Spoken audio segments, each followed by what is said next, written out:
அனைவருக்கும் தினம் ஒரு தகவல் சார்பாக இனிய புத்தாண்டு நல்வாழ்த்துக்கள். நாளை புது வருடம் நமக்கு பிறக்குது.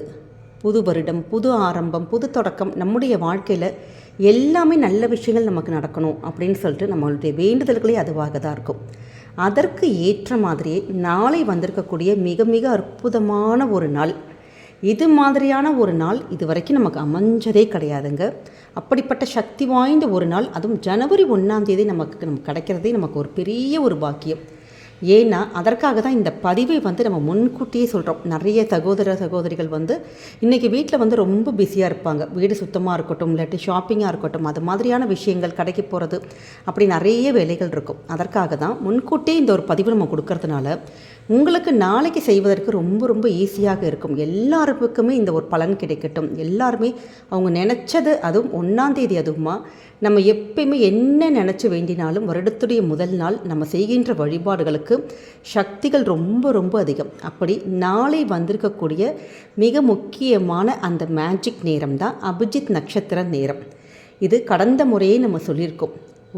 நமக்கு 24 நிமிஷங்கள் மட்டும்தான் இருக்கும். அந்த 24 நிமிடத்தில் உங்களுடைய வாழ்க்கையில் நீங்கள் எதை நினைத்து வேண்டினாலும், என்ன நினச்சாலும் அந்த ஒரு க்ஷணத்தில் கண்டிப்பாக நமக்கு அது நடக்குங்கிற ஒரு ஐதீகம் இருக்குது. அப்படிப்பட்ட மிக முக்கியமான அற்புதமான ஒரு நேரமானது நமக்கு ஜனவரி 1ஆம் தேதி நாளை வந்திருக்குதுங்கிறது தான் ரொம்ப ரொம்ப கூடுதலான ஒரு மிராக்கிளே இதில். ஏன்னா இது மாதிரி ஜனவரி 1ஆம் தேதிக்கு எந்த ஒரு இதுவும் வந்ததே இல்லை நமக்கு. அப்போ கடவுள் நமக்கு இது மாதிரி நம்மளுடைய வேண்டுதல்கள் எல்லாம் நடக்கட்டும், நம்ம நினச்சதெல்லாம் நமக்கு கிடைக்கட்டும்ங்கிறதுனால தான் இப்படிப்பட்ட முகூர்த்தமே நமக்கு கொடுத்துருக்காருன்னு கூட நம்ம நினச்சிக்கலாம். அப்படிப்பட்ட சக்தி வாய்ந்த ஒரு பதிவு.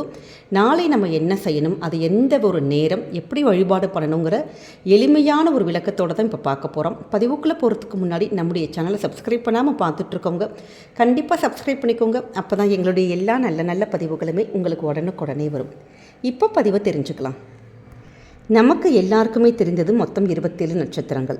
ஆனால் ஜோதிடத்தில் சொல்லாத ஒரு தகவல் என்னன்னு கேட்டிங்கன்னா, 28ஆவதாக உள்ள ஒரு சூக்ஷ்மமான ஒரு நட்சத்திரம், அதுதான் இந்த அபிஜித் நட்சத்திரம்.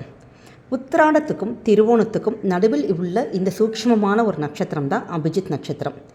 இது மகர ராசியில் அமைஞ்சிருக்கு. உத்திராடம் 4ஆம் பாதம், திருவோணம் 1 பாதம் மற்றும் 2ஆம் பாதத்தில் வரக்கூடிய நட்சத்திரம். பிரம்மஸ்வரூபமான இந்த நட்சத்திரத்துடைய ஸ்தானமானது ஸ்ரீ கிருஷ்ண பரமாத்மாவோட அந்த தலையில் இருக்கக்கூடிய மயிலிறகு அப்படின்னு சொல்லிட்டு மகாபாரத இதிகாசத்தில் இந்த நட்சத்திரத்துடைய மகிமையே இருக்குது.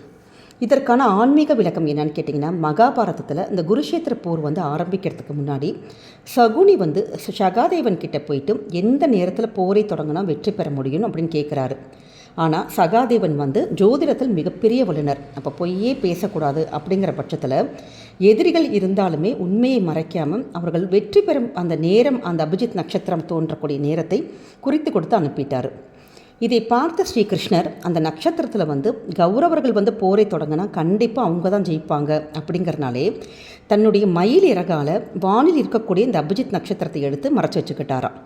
மறுநாள் அந்த போர் தொடங்குறப்ப இந்த நட்சத்திரத்துடைய அந்த பலன் இல்லாமல் போனதுனால கௌரவர்கள் போரில் தோற்று போனார்கள் அப்படின்னு மகாபாரதத்துடைய இதிகாச ஒரு கதை. ஏன்னா அப்படிப்பட்ட சக்தி வாய்ந்த ஒரு நேரம், அந்த சக்தி வாய்ந்த நமக்கு அந்த நட்சத்திரத்தில் நம்ம எந்த வேலையை தொடங்கினாலுமே அந்த வேலை கண்டிப்பாக முடியும். அதனால தான் இந்த பாரத போரெலாம் முடிஞ்சதுக்கு அப்புறமேட்டு திருப்பி தேவர்கள் கிருஷ்ணர்கிட்ட சொன்னாங்களாம், அந்த நட்சத்திரத்தை திருப்பி நீங்கள் அந்த இடத்துல வச்சுருங்கன்னு. ஆனால் இந்த கலியுகத்தில் மனுஷங்க ஏதாவது தவறுதல்களுக்கு வேறு ஏதாவது தப்புகள் பண்ணிடுவாங்க. அதாவது இந்த நட்சத்திரத்தை வச்சு நீங்கள் நல்ல விஷயங்களுக்கு நம்ம பயன்படுத்தலாம், கெட்ட விஷயத்துக்கு பயன்படுத்தக்கூடாதுங்கிற பட்சத்தில் அவரை மறுத்துட்டார். ஆனால் தேவர்கள் திருப்பி திருப்பி மன்றாடி கேட்கறதுக்காக தான் நம்முடைய சேனலே ஒரு பதிவு போட்டிருந்தோம். அபிஜித் முகூர்த்த நேரம், அதாவது டெய்லி வரக்கூடிய பகலில் 11:45 மதியானம் அந்த 12:15 மணி வரைக்கும் உள்ள அந்த 30 நிமிடம் தான் நமக்கு அபிஜித் முகூர்த்த நேரம். அப்படி இந்த அபிஜித் நட்சத்திரமும் அந்த நம்முடைய 27 நட்சத்திரங்கள் இல்லாமல் தனியாக வானில் தோன்றக்கூடிய 28ஆவது நட்சத்திரம். இந்த 28ஆவது நட்சத்திரத்தில் யார் ஒருத்தங்க பிறக்கிறாங்களோ அவங்க வாழ்க்கையில் ரொம்ப ரொம்ப வெற்றியாளராக, தோல்வியை கண்டு என்றைக்குமே துவளாமல் வாழ்க்கையில் எப்பயுமே ஜெயிச்சுட்டே இருப்பாங்கங்கிற ஒரு ஐதீகமும் ஒரு அற்புதமும் இருக்குது. அப்படி இந்த முகூர்த்த வேலையில், இந்த நட்சத்திர வேலையில் நம்ம தொடங்கக்கூடிய எந்த ஒரு விஷயமும் கண்டிப்பாக நன்மை தான் முடியும். ராகு காலம், யமகண்டம், கெட்ட நேரம், நல்ல நேரம், அஷ்டமி, நவமி எதுவுமே எந்தவித கணக்குகளும் கிடையாது, எந்தவித தடங்கல்களும் கிடையாதுங்க. இந்த நேரத்தில் நம்ம எதை பண்ணாலுமே, எதை வேண்டினாலும் வெற்றி தான். நாளை வந்திருக்கக்கூடிய மிக அற்புதமான ஒரு நேரம். இந்த நேரமானது அதுவும் ஜனவரி முதல் நாள் நமக்கு வந்திருக்கிறது தான் பலருக்குமே இது ஒரு ஆச்சரியம் ஊட்டலாம். ஏன்னா நம்முடைய 24 முடிந்து 25ஆம் ஆண்டுக்கு நம்ம உள்ளே போகிறப்ப எல்லாருக்குமே வாழ்க்கையில் ஒவ்வொருத்தருக்கும் ஒரு மனசுக்குள்ளே ஒரு எண்ணங்கள், ஒரு தோன்றுதல்கள் இருக்கும். நம்ம இப்படி ஜெயிக்கணும், அப்படி ஜெயிக்கணும், ஒரு பிஸ்னஸ் ஆரம்பிக்கலாம், இல்லை படிப்பில் பெருசாக சாதிக்கலாம், நல்ல ஒரு வேலை, அது மாதிரியான நிறைய விஷயங்கள் வாழ்க்கையில் நமக்கு மேல் வெற்றி கிடைக்கிறதுக்கு அது 1ஆம் தேதியே நமக்கு வந்திருக்கிறது தான் பெரிய ஒரு அற்புதம் நினச்சிக்கலாம். இந்த முகூர்த்த நேரம் நாளைக்கு ஜனவரி 1ஆம் தேதி இரவு 11:34 மணிலிருந்து தொடங்கி 11:59 PM வரைக்கும் இருக்குது. அதாவது ராத்திரி நமக்கு ஒரு 11:34லேருந்து 11:59 மணி வரைக்கும். அதனால் அந்த 24 நிமிஷங்கள், அந்த 24 நிமிஷத்தில் உங்களுடைய வாழ்க்கையில் என்ன வேணுமோ, நீங்கள் என்ன நினச்சி வேண்டினாலும் கண்டிப்பாக நமக்கு அந்த ஒரு விஷயம் நடக்கும். இந்த நேரத்தில் நம்ம என்ன பண்ணலான்னு கேட்டால், சுவாமி ரூமில் ஒரு தீபம் மட்டும் ஏற்றிருங்க. உங்கள் வீட்டில் கிருஷ்ணருடைய படம் இருந்ததுன்னா அந்த படத்துக்கு மஞ்சள் குங்குமம் போட்டெல்லாம் வச்சு நீங்கள் பூவெல்லாம் வச்சுட்டு அதுக்கு முன்னாடி தீபம் ஏற்றலாம். இல்லாட்டி பெருமாளுடைய படம் இருந்ததுன்னா பண்ணலாம். அப்படி இல்லாத பட்சத்தில் தீபம் மட்டும் சின்னதான ஒரு அகலில் ஒரு நெய் விட்டு ஒரு தீபம் மட்டும் ஏற்றிட்டு அந்த தீபத்துக்கு முன்னாடி உட்காந்து ஆத்மார்த்தமாக உங்களுடைய வாழ்க்கையில் உங்களுக்கு பணம் வேணுமா, செல்வங்கள் வேணுமா, இல்லை நாங்கள் அடகு நகைகளை திருப்பணுமா, இல்லை வேறு ஏதாவது உங்களுக்கு வாழ்க்கையில் சாதிக்கணுமா. நிறைய பேர் நல்லா படிச்சுட்டு நல்ல வேலை கிடைக்காம நிறைய பேர் கஷ்டப்படுறாங்க. அப்படி உங்களுக்கு நல்ல வேலை வேணும்னு கேட்கலாம். இல்லாட்டி திருமணம் நடக்கிறதுக்கு நம்முடைய குழந்தைகளுக்கு அது மாதிரி குழந்தை பாக்கியம் வேண்டி, அப்படி இந்த வருடத்துடைய முதல் நாள் நமக்கு வந்திருக்கக்கூடிய இந்த அற்புதமான இந்த 24 நிமிஷமும் ஒரே ஒரு வேண்டுதல்கள் தான், ஒரே ஒரு கோரிக்கைகள் தான். மனசில் ஆத்மார்த்தமாக நீங்கள் நினச்சிட்டு நம்ம சொல்லக்கூடிய இந்த அபிஜித் நட்சத்திரத்துடைய அந்த ஒரு மூல மந்திரம் ஒன்று இருக்குது. இதை 3 தடவை நம்ம தீபம் மட்டும் ஏற்றிட்டு நம்ம சொல்ல ஆரம்பிக்கணும். ஆகமாந்த தீர அபஜிதாம்பர நட்சத்திரனாம் நாததீய ஜோதினாம் நலகங்காதர பவதாரண சிவச்சிய விஷ்ணு மெய்தீனாம் பவதாவலம் சுத பரிபாலய சரணாகத பாஹிமாம். இந்த ஒரு எளிமையான ஒரு மந்திரத்தை 3 தடவை அந்த அபிஜித் நட்சத்திர வேலையில் நீங்கள் சொல்லி உங்கள் மனசில் உங்களுக்கு என்ன நடக்கணுமோ நீங்கள் வேண்டி பாருங்கள். அதுவும் ஜனவரி முதல் நாள் நமக்கு வந்திருக்கிறது கூடுதலான ஒரு மிராக்கிள் டே தாங்க நாளைக்கு. அதனால் எக்காரணம் கொண்டும் இந்த அற்புதமான ஒரு நேரத்தை நீங்கள் தவற விடக்கூடாது.